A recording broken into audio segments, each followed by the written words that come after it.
Kesorotan lainnya, Saudara, jumlah pemesanan tiket kereta untuk libur Natal dan Tahun Baru di wilayah Daob 8 Surabaya terus meningkat.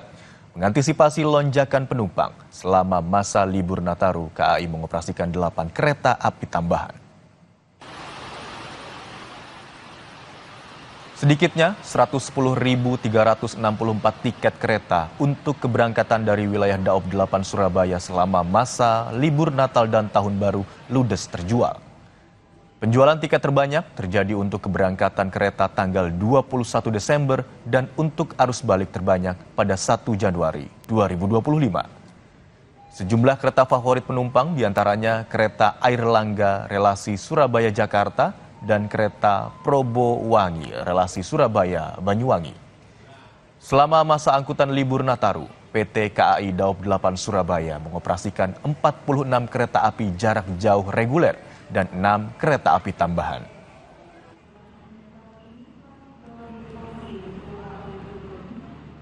Sebanyak 110.364 tiket kereta api jarak jauh keberangkatan Daob 8 Surabaya terpesan oleh masyarakat pada masa libur Natal dan Tahun Baru. Tiket tersebut terjual untuk keberangkatan mulai tanggal 19 Desember 2024 hingga 5 Januari 2025. Sementara itu, harga bumbu dapur seperti cabai dan bawang di pasar tradisional Dukuh Kupang, Surabaya terus naik jelang Natal dan Tahun Baru.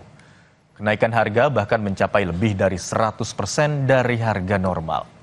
Harga kacang panjang naik dari Rp8.000 menjadi Rp17.000. Sawi daging dari Rp10.000 menjadi Rp20.000. Terong, buncis, dan rata-rata naik Rp5.000 per kilogram.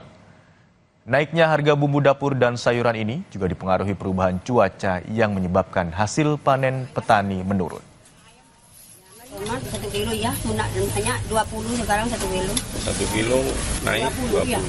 Pertama kan cuma 8.000 ya, 10 paling mahal. Sekarang 20 1 kilo. 20.